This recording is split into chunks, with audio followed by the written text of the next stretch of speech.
Si quieres aprender a escribir mejor, a leer mejor o a juzgar mejor lo que lees, ves y escuchas, te invito a que me acompañes en estas cápsulas de creatividad literaria.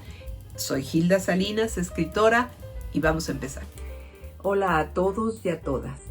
Estoy empezando mi cápsula de esta semana, que estamos en el cuento, este es el cuento 3, y seguimos con los cuentistas mexicanos.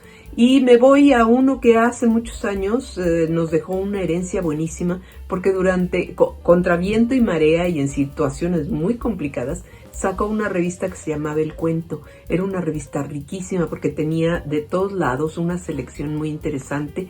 Y de verdad era un triunfo sacarla. Y el texto que voy a leer de él se llama El compa, es costumbrista. Usted me cae a todo dar, bicha. Lo que es la mera verdad. Fíjese, cuando estoy en el trabajo y pienso en sus ojos, pues como que hasta las viguetas se ponen calientitas. Nomás diviso por allá su rumbo y ya se me hace que la estoy viendo así de bonita. ¿Viera qué a gusto me pongo? Ándele. Si no le caigo mal, pues anímese. Me da que la voy a querer un resto, palabra, de veritas que sí. Ella se reía con los ojos bailándole, retozando en ellos un me voy a ir contigo, a lo mejor, pero quién sabe si a la hora de la hora no. Pues sí, usted me cae bien, pero va que corre muy deprisa.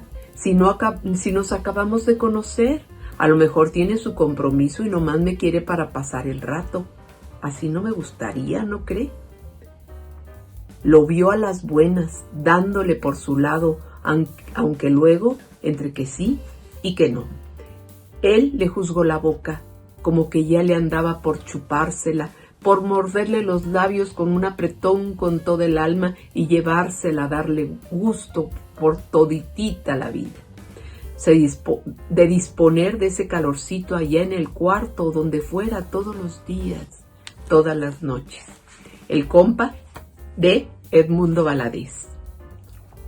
Después quiero seguir con Juan Rulfo, porque les dije que íbamos a tocar a Juan Rulfo. Y bueno, fue un hombre que curiosamente hizo 2 libros, únicamente editó 2 libros. Dicen por ahí que no hizo, o que sí escribió más, pero que no eran de la calidad que él quería y que lo rompía. También dicen que su trabajo de funcionario, porque trabajó mucho tiempo para el gobierno, no le daba margen para que se pusiera a escribir y hacer lo que él quería. Pero también, por último, dicen que también le gustaba empinar el codo. Entonces, entre estas 3 situaciones, creo que sí se deben haber dado otras posibilidades, sobre todo de cuento. Pero dejó una muy buena herencia, El Llano en Llamas, y de ese Llano en Llamas les voy a leer a Anacleto Morones. ¿Por qué? Porque incluso se hizo película de esto. Viejas hijas del demonio, las vi venir a todas juntas en procesión, vestidas de negro, sudando como mulas bajo el mero rayo del sol. Las vi desde lejos, como si fuera una recua levantando polvo.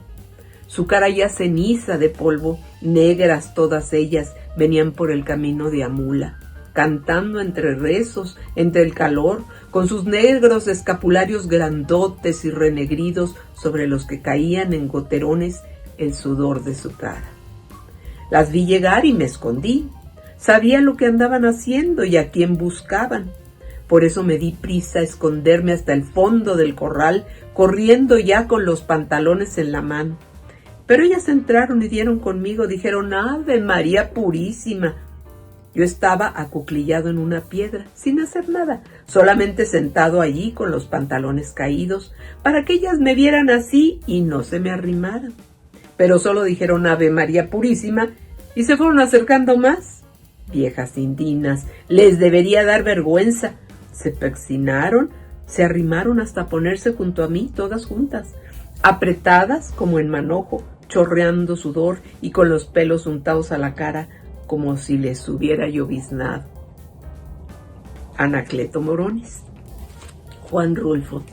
Y bueno, luego voy a seguir ni más ni menos que con Juan José Arreola.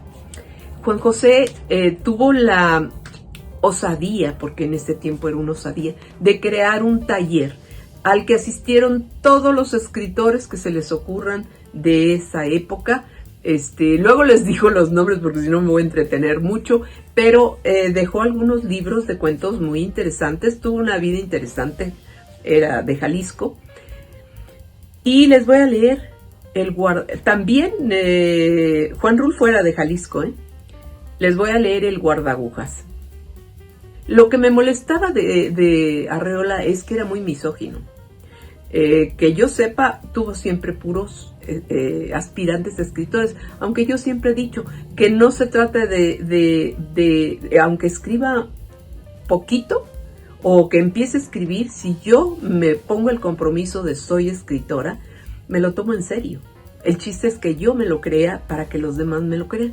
Así que creo que todos sus alumnos la hicieron. El guardaagujas. El forastero llegó sin aliento a la estación desierta. Su gran valija, que nadie quiso cargar, le había fatigado en extremo.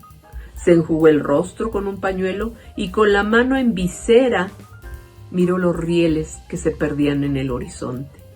Desalentado y pensativo, consultó su reloj.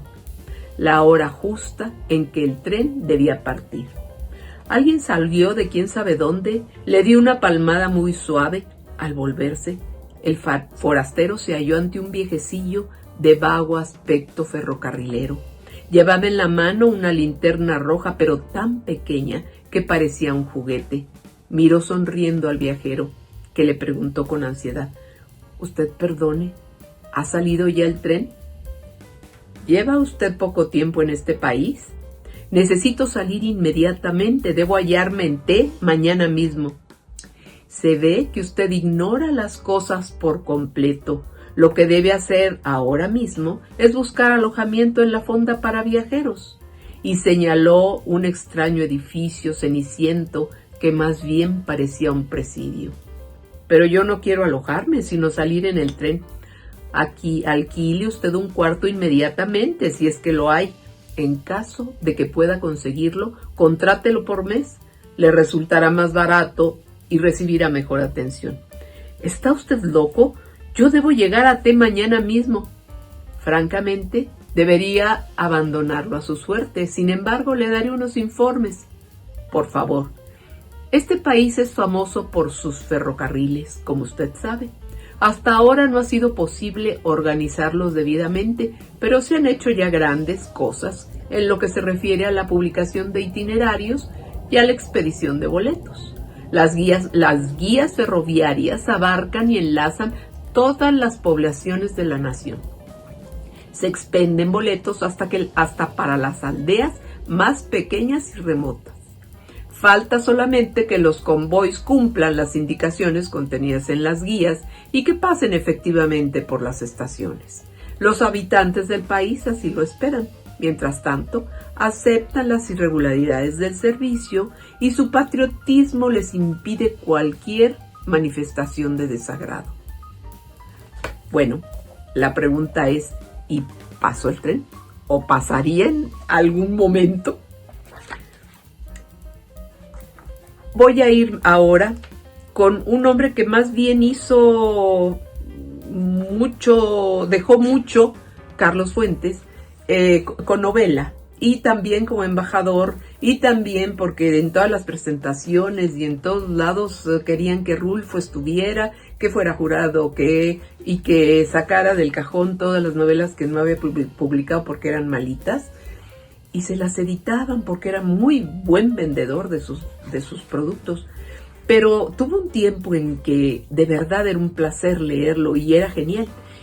Y entre los cuentos que tiene muchos muy importantes, está La Muñeca Reina. Claro, Aura también fue muy importante, pero La Muñeca Reina, que se los dedicó a María Pilar y José Donoso. Vine porque aquella tarjeta tan curiosa me hizo recordar su existencia. La encontré en un libro olvidado cuyas páginas habían reproducido un espectro de la caligrafía infantil. Estaba acomodando, después de mucho tiempo de no hacerlo, mis libros.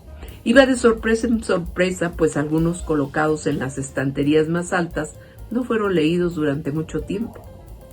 Tanto que el filo de las hojas se había granulado, de manera que sobre mis palmas abiertas cayó una mezcla de polvo de oro y escama grisácea, evocadora del barniz que cubre ciertos cuerpos entrevistos primero en los sueños y después en la decepcionante realidad de la primera función de ballet a la que somos conducidos.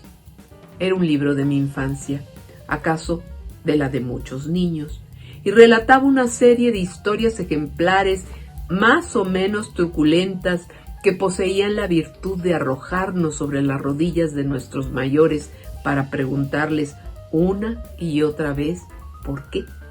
Los hijos que son desagradecidos con sus padres, las mozas que son raptadas por caballerangos y regresan avergonzadas a la casa, así como las que de buen grado abandonan el hogar. Los viejos que a cambio de una hipoteca vencida exigen la mano de la muchacha más dulce y adolorida de la familia amenazada. ¿Por qué? No recuerdo las respuestas, solo sé que de entre las páginas manchadas cayó, revoloteando, una tarjeta blanca con la letra atroz de Amilamia. Amilamia no olvida a su amiguito, con todas las faltas de ortografía, Vuelvo a leer. Amilamia no olvida a su amiguito y me buscas aquí y como te lo dibujo. Y detrás estaba ese plano de un sendero que partía de la X, que debía indicar sin duda la banca del parque donde yo, adolescente rebelde a la educación prescrita y tediosa, me olvidaba de los horarios de clase y pasaba varias horas leyendo libros que, si no fueron escritos por mí, me lo parecían. ¿Cómo iba a dudar que solo de mi imaginación podían surgir todos esos corsarios, todos esos correos del zar, todos esos muchachos un poco más jóvenes que yo, que bogaban el día entero sobre una barcaza a lo largo de los grandes ríos americanos?